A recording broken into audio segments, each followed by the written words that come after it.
بہت شکریہ جناب اسپیکر، آپ نے ایک انتہائی حساس اور جس کا تعلق تمام مسلمانوں کے ایمان سے ہے اس عنوان پر مجھے گفتگو کا موقع دیا۔ جب ہم بات کرتے ہیں مسجد اقصیٰ کی تو یہ مسجد اقصیٰ وہی ہے جہاں معراج کی رات میرے نبی صلی اللہ علیہ وسلم نے تمام نبیوں کو نماز پڑھائی۔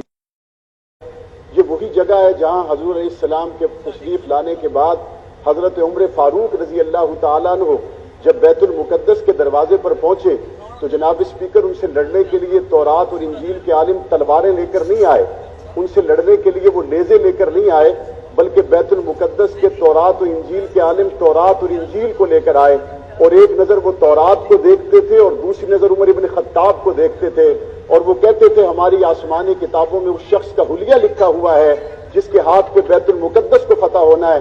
ہزاروں سال سے آپ کا حلیہ آسمانی کتابوں میں لکھا ہوا تھا، آج ہم آپ سے جنگ نہیں کریں گے، یہ بیت المقدس کی چابیاں ہیں، آپ اس کے اوپر آ جائیں اور آپ سے زیادہ اور کوئی حقدار نہیں ہے۔ یہ بیت المقدس جس نے 1 2 3 4 سال نہیں ہزاروں سال کی تاریخ اپنے دامن میں سمیٹی ہوئی ہے۔ ایک صحابی نے اللہ کے رسول سے پوچھا، یا رسول اللہ بتائیے سب سے پہلے روئے زمین پر اللہ کا گھر کون سا ہے؟ پیارے حبیب صلی اللہ علیہ وسلم نے جواب دیا، اللہ نے خانہ کعبہ کو اپنی عبادت کے لیے بنایا۔ اس صحابی نے پوچھا، یا رسول اللہ روئے زمین پر دوسرا اللہ کا گھر کون سا ہے؟ پیارے حبیب صلی اللہ علیہ وسلم نے جواب دیا، دوسرا اللہ کا گھر بیت المقدس ہے جسے مسجد اقصیٰ کہا جاتا ہے۔ حضور علیہ السلام پر قرآن مجید نازل ہوا، بنی اسرائیل سورت کی تلاوت کیجئے، اس کے پہلے رکوع میں اللہ تعالیٰ نے ارشاد فرمایا کہ ہم نے بہت سی مرتبہ فرما برداری کرنے پر بنی اسرائیل کو بیت المقدس دیا اور نافرمانی کرنے پر ہم نے اس زمین کو ان کے اوپر سے حرام کر دیا۔ اور اس وقت قرآن مجید نے اگلی آیت میں کیا فرمایا؟ فرمایا اگر اس وقت یہ چاہتے ہیں کہ یہ بیت المقدس میں رہیں تو ان کو ایک آخری موقع دیا جا رہا ہے، اور وہ آخری موقع یہ ہے کہ یہ آخری نبی کی نبوت و رسالت پر ایمان لے آئیں۔ لیکن جب میرے نبی کی نبوت و رسالت پر ایمان نہ لائے، حضرت عمر فاروق رضی اللہ تعالیٰ عنہ کے زمانے میں بیت المقدس سے نکال کر یہودیوں کو باہر کر دیا گیا۔ میرے نبی صلی اللہ علیہ وسلم دنیا سے گئے تو کیا فرما رہے تھے کہ یہود و نصارہ کو جزیرہ عرب سے نکال دو۔ آپ جانتے اس بات کو، میرے نبی جب دنیا سے گئے اس وقت میرے نبی صلی اللہ علیہ وسلم کے گھر میں فاقہ تھا۔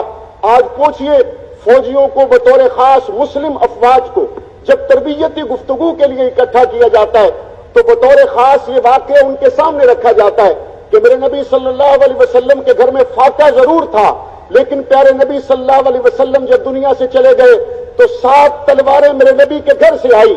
میرے نبی صلی اللہ علیہ وسلم کا انداز کوئی شک نہیں تبلیغ کا انداز بھی ہے، میرے نبی صلی اللہ علیہ وسلم کے انداز میں کوئی شک نہیں پیار اور محبت کا انداز بھی ہے، لیکن کیا میرے نبی نے بدر میں تلوار نہیں چلائی؟ کیا میرے نبی نے احد میں تلوار نہیں چلائی؟ کیا میرے نبی صلی اللہ علیہ وسلم نے خندق کے موقع پر تلوار نہیں چلائی؟ آج کہا جاتا ہے اسلام امن کا درس دیتا ہے، ڈاکٹر عافیہ کو وہ لے جائیں اسلام امن کا درس دیتا ہے، وہ کشمیر کو لے جائیں اسلام امن کا درس دیتا ہے، روہنگیا کے مسلمان روتے رہیں اسلام امن کا درس دیتا ہے، شام کے مسلمانوں پر بشار الاسد ظلم کرے اسلام امن کا درس دیتا ہے، 70,000 سے زیادہ میری بہنیں اور بیٹیاں شام کے حکومت خانوں میں جلتی نہیں اسلام امن کا درس دیتا ہے، نبی علیہ السلام کی شان میں گستاخی ہو جائے اسلام امن کا درس دیتا ہے، پورا افغانستان تباہ ہو جائے اسلام امن کا درس دیتا ہے۔ یہ کون سے اسلام کی باتیں کی جا رہی ہیں؟ یہ اسلام کے ساتھ مذاق ہے۔ میرے نبی کی زندگی میں صرف مکہ نہیں ہے، میرے نبی کی زندگی میں بدر بھی ہے، احد بھی ہے، حنین بھی ہے، خندق بھی ہے۔ میں رب محمد کی قسم کھا کے کہتا ہوں قراردادوں سے مسئلہ حل نہیں ہوگا۔ آپ نے ایٹم بم کس دن کے لیے رکھا ہوا ہے؟ صحابہ میری جان جزو ایمان میں جاؤں قربان